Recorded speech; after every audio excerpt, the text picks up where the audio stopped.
Assalamualaikum warahmatullahi wabarakatuh. Waalaikumsalam warahmatullahi wabarakatuh. Terima kasih kepada teman-teman sekalian yang sudah bersedia berhadir pada pertemuan bimbingan kelompok pada hari ini. Nah, sebelum kita mulai kegiatan bimbingan kelompok pada hari ini, alangkah baiknya jika kita memulainya dengan mengucapkan basmalah. Selanjutnya, mari kita perkenalkan diri masing-masing. Jadi, saya perkenalkan, nama saya Aida Fitriati Nafisa. Saya biasa dipanggil Aida. Nah, sekarang kalian silakan perkenalkan diri, dimulai dari sini. Perkenalkan, nama saya Ivan. Saya Stephen. Saya Caca. Saya Desi. Saya Novi.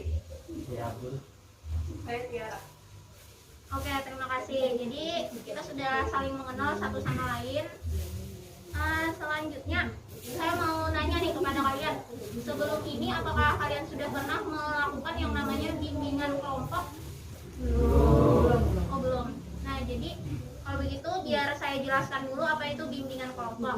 Nah, jadi bimbingan kelompok merupakan salah satu bagian dari kegiatan bimbingan konseling.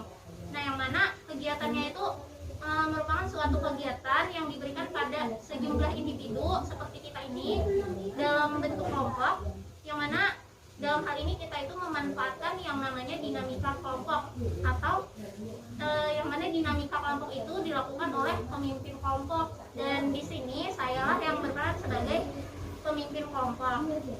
Dalam bimbingan kelompok ini kita akan membahas topik-topik tertentu dengan tujuan memberikan informasi atau pemecahan masalah yang berguna untuk anggota kelompok, sehingga diharapkan akan terjadi suatu perubahan pada kalian, pada anggota kelompok. Nah, dalam kegiatan bimbingan kelompok ini, di sini para peserta, para anggota kelompok kalian khususnya harus berperan aktif, harus ikut serta dalam sharing dan memberikan pendapatnya. Lalu tujuan dari dilakukannya bimbingan kelompok ini yaitu pastinya yang pertama untuk menambah wawasan ya, karena kita membahas topik-topik tertentu, dan yang kedua juga untuk menjalin silaturahmi lah, untuk berkomunikasi satu sama lain, dan masih banyak tujuan lainnya. Lalu dalam bimbingan kelompok ini kita itu punya beberapa asas nih yang akan dipegang dalam bimbingan kelompok. Nah, beberapa asas itu yaitu ada asas kesukarelaan, terus ada asas keterbukaan, asas kegiatan, asas kemandirian, asas kekinian, kedinamisan, keterpaduan, kenormatifan, keahlian, asas alih tangan kasus, dan asas tuturi handayani. Nah, selanjutnya saya akan menjelaskan beberapa asas ya. Yang pertama saya akan menjelaskan asas kesukarelaan. Jadi dalam kegiatan bimbingan kelompok ini, kesukarelaan maksudnya bahwa di sini saya sebagai pemimpin kelompok berperan dalam kegiatan ini tuh secara sukarela tanpa paksaan oleh siapapun. Dan begitu pula kalian anggota kelompok berhadir di sini tanpa ada rasa keterpaksaan atau secara sukarela. Selanjutnya saya jelaskan lagi satu asas, yaitu asas keterbukaan. Nah, jadi saya harap untuk asas keterbukaan ini, saya harap kalian anggota kelompok bisa sharing, bisa berbagi pendapatnya secara terbuka. Nah, jadi sebelumnya kan dalam pengertian bimbingan kelompok itu saya mengatakan bahwa bimbingan kelompok ini kan dilakukan dalam rangka membahas topik tertentu. Nah, jadi topik yang akan kita bahas dalam bimbingan kelompok pada hari ini yaitu terkait insecure. Jadi saya mau nanya nih kepada kalian semua ya, menurut setahu kalian insecure itu apa sih? menjawab silakan angkat tangan dulu. Apa? Insecure itu kurang percaya diri ke diri sendiri. Oke, selain itu siapa lagi?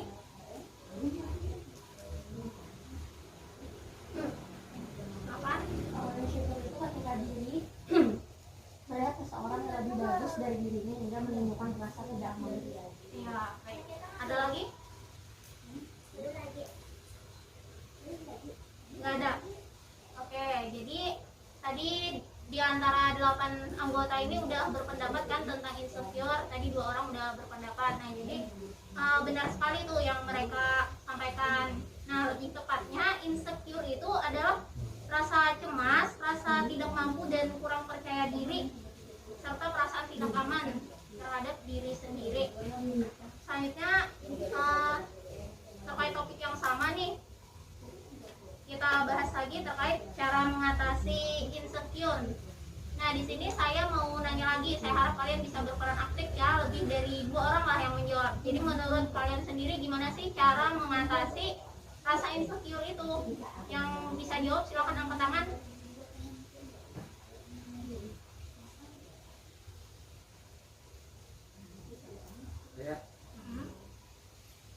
Kalau dari saya, mengatasi insecure itu jangan pernah kita mendengarkan kata orang. Kita harus percaya bahwa kita tuh bisa, mampu, bahwa kita tuh tidak percaya diri lah pokoknya intinya. Selain itu Ya. apa?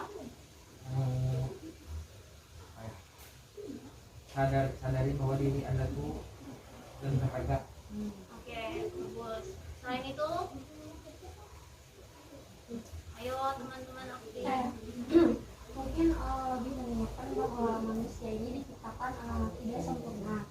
Jadi alangkah baiknya untuk tetap bersyukur tentang kekurangan atau kelebihan yang kita miliki. Oke. Selain itu apa ada lagi? Lebih ada beberapa poin sih, kayak mungkin tantangan pikirannya, pikirannya dari kita satu, mungkin yang kedua itu prioritaskan diri hobi itu, lalu juga lakukan hal-hal yang bahagia untuk mengatasi itu. Oke, jadi bagus sekali jawaban semuanya tepat. Dan di sini saya mau menambahkan nih bahwa cara mengatasi insecure itu saya tambahkan 3 ya. Yang pertama, kita bisa fokus dan mencintai diri sendiri. Yang kedua, jangan membandingkan diri sendiri dengan orang lain. Dan yang ketiga, kita itu harus selalu bersyukur. Bisa dipahami?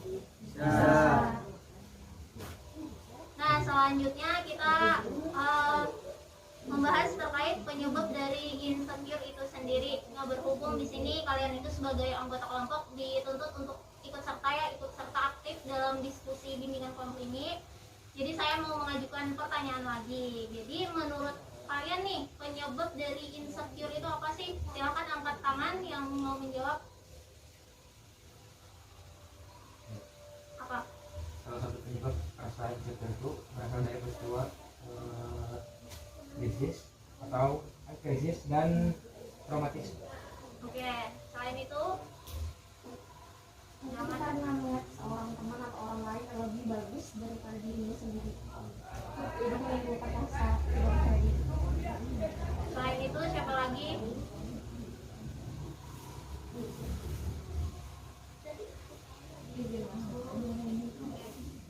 Mungkin dilihat dari diri sendiri aja. Aku tuh sama juga mengalami insecure dalam diri itu selama menghindari interaksi sosial, ya sering membandingkan diri juga salah satunya kan yo. Ingin diakui orang lain tuh nambah diri sama ada kan. Itu kan salah satu insecure juga. Awan ada apa yo? Tidak ingin keluar dari zona nyaman dulu pernah itu salah satu. Oke, terima kasih. Ada lagi? Nggak ada. Baik, terima kasih atas jawaban jawabannya. Jadi semuanya benar ya, beberapa penyebab insecure yang disebutkan tadi. Jadi saya mau menambahkan lagi 2. Jadi penyebab insecure itu bisa juga karena takut gagal dan adanya sikap perfeksionis. Sikap takut gagal ini maksudnya jika seseorang tuh dia tuh ngerasa kurang percaya diri terhadap dirinya sendiri dan takut akan resiko gagal, otomatis rasa insecure itu ada. Terus selanjutnya sikap perfeksionis. Kenapa sikap perfeksionis ini bisa disebut sebagai penyebab insecure? Karena seseorang yang perfeksionis itu biasanya menuntut dirinya untuk lebih dari orang lain atau lebih sempurna lah dari orang lain. Jadi kalau misalkan dia itu melihat sadar nih bahwa ada temannya yang mengerjakan sesuatu hal lebih baik hasilnya daripada dirinya sendiri, dan dirinya itu merasa perfeksionis, maka dia itu akan merasa insecure dan ingin jadi lebih lagi gitu. Nah, jadi itu saja sih topik yang kita bahas. Nah, selanjutnya kita untuk menciptakan suasana yang kondusif nih, sekarang kita bermain sebentar ya. Jadi permainannya itu sambung kata. Jadi setiap anggota kelompok diharuskan menyebutkan satu kata, masing-masing satu kata aja ya, jangan lebih. Dimulai dari saya, terus selanjutnya dari sini, dan ke sini. Bisa dipahami? Ya. Oke, sekarang saya mulai. Saya akan Pergi. Rumah, teman, bersama. Kamu. Dan Kita pergi.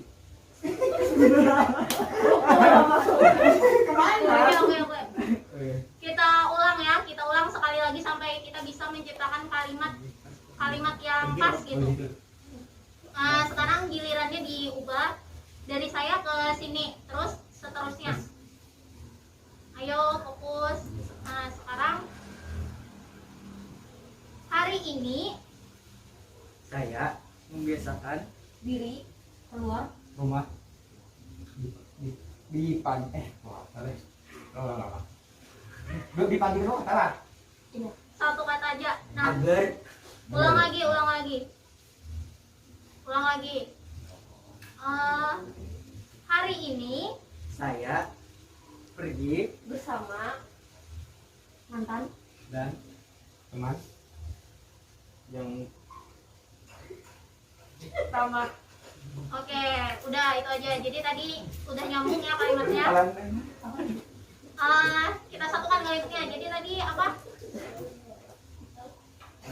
Hari ini saya pergi Bersama mantan dan teman yang yang lama. Oke, terima kasih. Nah, jadi kita tadi kan udah membahas topik tentang insecure. Terus kita juga udah memainkan sedikit permainan yaitu sambung kata tadi. Nah, selanjutnya di tahap akhir ini tahap penutupan. Jadi untuk tahap ini saya mau bertanya kembali ke kalian. Siapapun yang mau menjawab boleh angkat tangan. Jadi pertanyaannya yaitu apa sih yang kalian dapat nih dari bimbingan kelompok hari ini? Silakan. Jadi di sini kita lebih menghargai diri kita sendiri, karena pada hakikatnya manusia itu tidak ada yang sempurna, ada kekurangan dan ada kelebihannya. Jadi kita percaya diri aja untuk diri kita sendiri dan tidak usah membanding-bandingkan orang lain. Oke, selain itu siapa lagi? Silakan. Dan saya tahu bagaimana dampak dan penyebab dari insecure tersebut. Saya bisa memahami dari Selain itu siapa lagi yang bisa jawab? saya bisa mengatasi insecure yang ada di diri saya, supaya saya bisa percaya diri lagi kepada diri saya, tidak malu, tidak, ya pokoknya percaya diri lah intinya. Ada lagi? Izin. Jadi di sini saya mendapatkan informasi mengenai apa itu insecure, lalu pendapat teman-teman mengenai insecure itu sendiri. Oke, selain itu nggak ada lagi. Oke, jadi Alhamdulillah kegiatan bimbingan kelompok kita mungkin bermanfaat ya, semoga bermanfaat. Dan sekarang kita tutup dengan ucapan hamdalah. Alhamdulillah. Nah, sekarang saya mengucapkan saya sangat berterima kasih kepada kalian semua yang sudah meluangkan waktunya untuk berhadir dalam kegiatan hari ini. Semoga yang kegiatan kita hari ini memberikan manfaat positif bagi kalian semua. Terima kasih. Akhir kata, Assalamualaikum warahmatullahi wabarakatuh. Waalaikumsalam warahmatullahi wabarakatuh. Wabarakatuh.